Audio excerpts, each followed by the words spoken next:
우리는 신들의 이름을 압니다.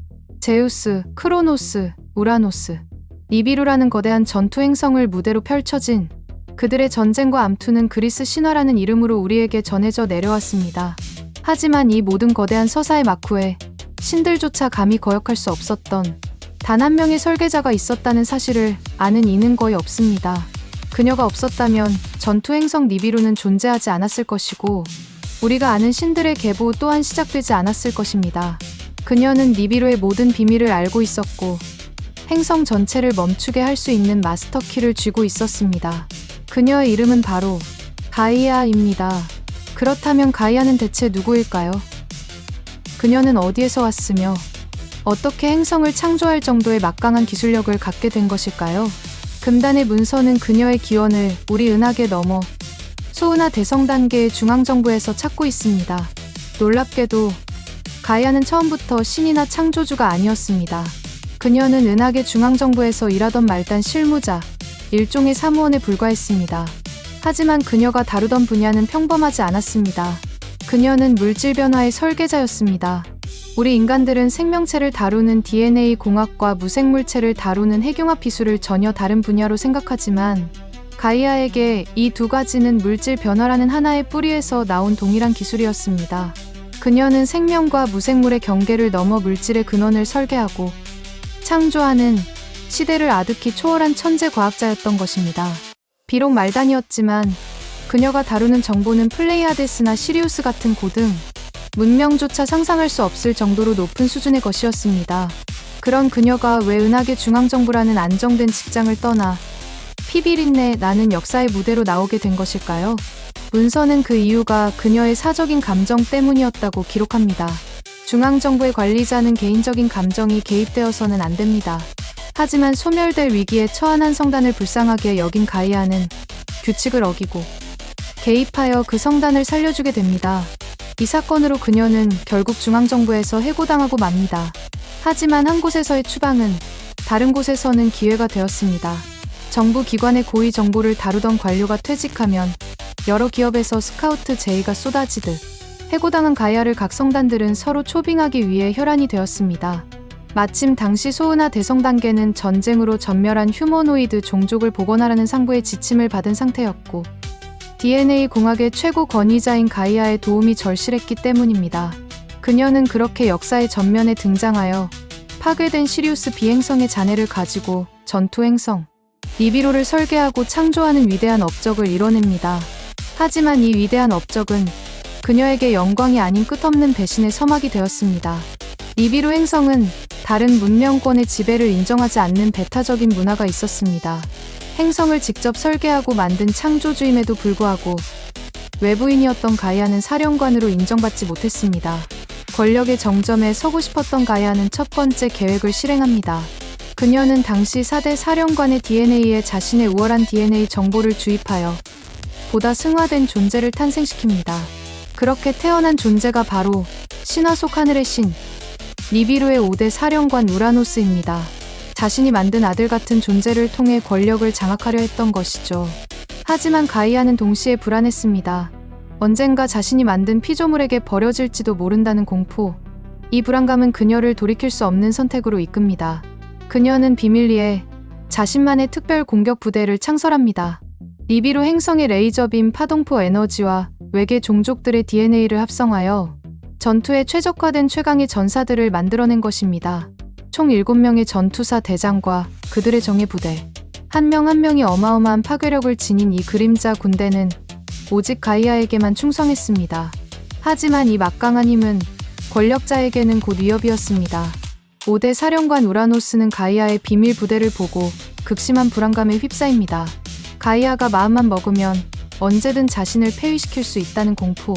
결국 우라노스는 가이아의 부탁을 거절하고 그녀의 최강 전투 부대를 행성 밑바닥의 암흑 감옥에 가둬버립니다. 자신이 창조한 존재에게 첫 번째 배신을 당한 것입니다.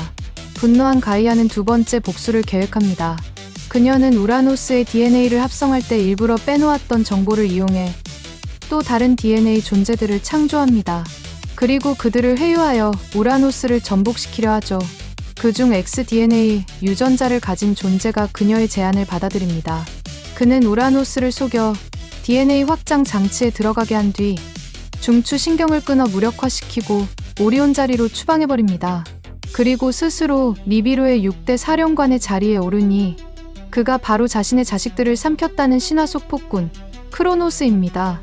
가이아는 크로노스를 통해 암흑 감옥에 갇혔던 자신의 전투사들을 풀어냈지만 역사는 반복되었습니다. 크로노스 역시 그들의 막강한 힘을 보고 두려움을 느꼈고 결국 또다시 그들을 암흑 감옥에 가둬버립니다. 두 번째 배신, 분노의 찬 가이아와 그녀를 따르던 DNA 존재들을 향해 크로노스는 이제 죽음의 칼날을 겨눕니다. 하지만 가이아는 이미 한 발 앞서 있었습니다. 그녀는 자신의 창조물들에게 X-DNA 칩을 삽입해 임모탈, 즉 불멸의 존재로 만들어 놓았던 것입니다. 영화 엘리시움에 나오는 DNA 재생 장치처럼 손가락 한 조각만 있어도 완벽하게 부활하는 기술, 죽일 수 없다는 사실에 광분한 크로노스는 그들을 입자가속기로 갈아분자 상태로 분해시켜 통에 보관하는 끔찍한 일을 저지릅니다. 모든 것을 잃은 듯 보였던 그 순간, 가이아는 마지막 희망의 씨앗을 몰래 빼돌립니다. 그녀는 분해되기 직전에 X-DNA 존재 한 명을 구해 플레이아데스로 보내 비밀리에 키웁니다. 그리고 마침내 그가 장성하여 세력을 키우자 니비루를 기습, 공격하게 하니 그가 바로 니비루의 7대 사령관이자 신들의 왕, 아누 즉 제우스입니다. 제우스는 가이아의 도움으로 10년간의 끔찍한 내전을 치릅니다. 전세가 불리해지자 가이아는 마지막 비장의 카드를 꺼내듭니다. 제우스는 그녀가 알려준 정보로 암흑 감옥의 봉인을 풀고 가이아가 창조했던 최강의 전투 부대를 해방시킵니다. 빛 에너지와 바네테르 무기, 텔레파시를 사용하는 이들이 나타나자마자 전세는 순식간에 역전되었고 마침내 크로노스는 패배하고 맙니다. 가이아는 3번의 복수 끝에 마침내 승리한 듯 보였습니다. 하지만 그녀를 기다린 것은 또다시 3번째의 지독한 배신이었습니다. 권좌에 오른 제우스 역시 자신이 통제할 수 없는 가이아의 전투 부대를 두려워했습니다. 그는 교묘한 명분을 만들어 아눈나키 전사들을 감시한다는 핑계로 이 최강의 전사들을 또다시 암흑 감옥에 가둬버립니다. 모든 것을 잃은 가이아, 그녀는 마지막으로 제우스의 아들들인 엘릴과 엔키를 꼬드겨 쿠데타를 일으키려 하지만 이마저도 실패로 돌아가고 결국 니비루에서 완전히 추방당하고 맙니다. 그녀는 플레이아데스를 거쳐 시리우스 영단으로 피신합니다. 그리고 그곳에서 복수심에 불타는 그녀는 인류의 운명을 결정지을 위험한 선택을 합니다. 그녀는 자신이 가진 모든 것, 니비루 5대 사령관의 중심 중추, DNA 세팅 기술과 인간의 영성을 6차원 이상까지 연결하는 금지된 고급 DNA 기술을 한 존재에게 모두 전수해줍니다. 그 존재의 이름은 세미아자, 우리가 타락천사 루시퍼라고 알고 있는 바로 그 존재입니다. 루시퍼는 가이아에게서 받은 이 기술을 이용해 2차 아담과 이브, 그리고 릴리스를 창조하게 됩니다. 그리고 가이아는 지구로 와 자신의 DNA 일부를 릴리스와 이브에게 직접 집어넣고 떠납니다. 문서는 바로 이 때문에 특정 인류 그룹이 지구의 어머니를 가이아라고 부르는 것이라고 기록합니다. 이것이 금단의 문서가 기록한 가이아의 모든 것입니다. 그녀는 행성을 창조한 위대한 과학자였지만 권력을 향한 욕망과 배신에 대한 공포 때문에 끊임없이 암투를 벌여야 했습니다. 그녀는 신들을 창조했지만 그들에게 배신당했고 그 분노와 복수심이 결국 인류의 탄생에까지 결정적인 영향을 미쳤습니다. 선과 악으로 구분할 수 없는 너무나도 인간적인 욕망을 가졌던 비운의 창조주. 어쩌면 우리의 DNA 깊은 곳에는 아직도 그녀의 슬픔과 분노, 그리고 위대한 창조의 힘이 잠들어 있는 것은 아닐까요? 크로니클 X. 다음 시간에는 타락 천사 루시퍼는 정말 악마였는지, 세미아자라 불렸던 그의 진짜 정체와 인류 창조에 개입한 진짜 이유를 파헤쳐 보겠습니다. 진실의 연대기는 이제 막 시작되었을 뿐입니다.